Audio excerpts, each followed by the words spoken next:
অনুরোধ করব মাননীয় প্রধানমন্ত্রীকে সময় ক্ষেপণ না করে যত দ্রুত সম্ভব জনগণকে শান্ত করার জন্য আপনি বলে দেন জুলাই সনদে যা যা আছে সেটা বাস্তবায়ন করা হবে।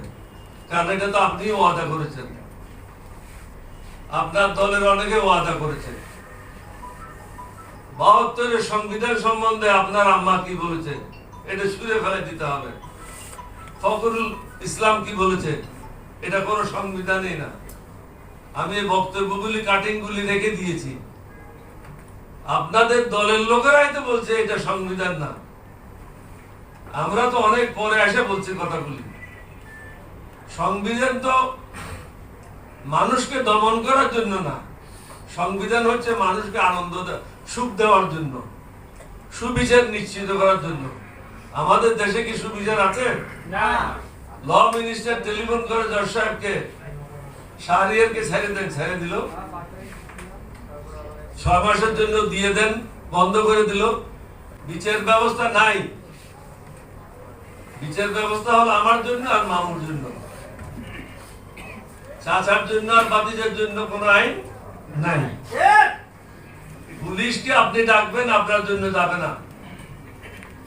আগে সরকারি এমপির পিছনে কখনো ওসি ঘুরে নেই, এখন দেখছে এসপিও পিছনে পিছনে ঘুরতেছে, ডিসিও ঘুরতেছে। জুলাই সনদের দাবি আমাদের পক্ষ থেকে না এসে বরং এটা তারেকের পক্ষ থেকে আসাই উচিত, কারণ তারাই লাভবান হবে না। আমাদের নাম ইতিহাসে যাবে না, ইতিহাসে লেখা থাকবে মাননীয় প্রধানমন্ত্রী তারেক রহমানের নাম। আমরা চাচ্ছিটা কি, আমার ঘরটা আমাকে সাজাতে দাও, তুমি তোমার ঘরটা সাজাও। আমার ঘর সাজানোর পরে যদি কোনো জিনিস উদ্বৃত্ত থাকে আমি তোমাকে ন্যায্য মূল্যে দেব। তোমার ঘরটা সাজানোর পরে তোমার যদি কোনো জিনিস উদ্বৃত্ত থাকে তুমি ওটা আমার কাছে বিক্রি করতে পারো যদি আমার প্রয়োজন হয়, কিন্তু কাকেও কেউ গোলাম বানানো যাবে না। আপনারা বলেন যে 7 স্টেটের সিকিউরিটি নিয়ে আপনারা খুবই উদ্বিগ্ন। কিসের জন্য উদ্বিগ্ন? আমরা কি কারো দাগা দখল করতে চাই? দখল করলে তো আমরা আরাকান দখল করে নিতাম।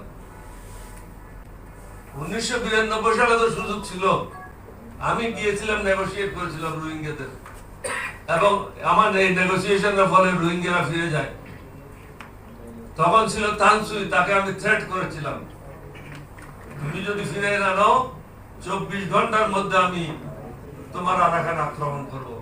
চট্টগ্রাম ডিভিশনকে আমি ডিপ্লয় করে গেছিলাম যাওয়ার আগে বর্ডারে।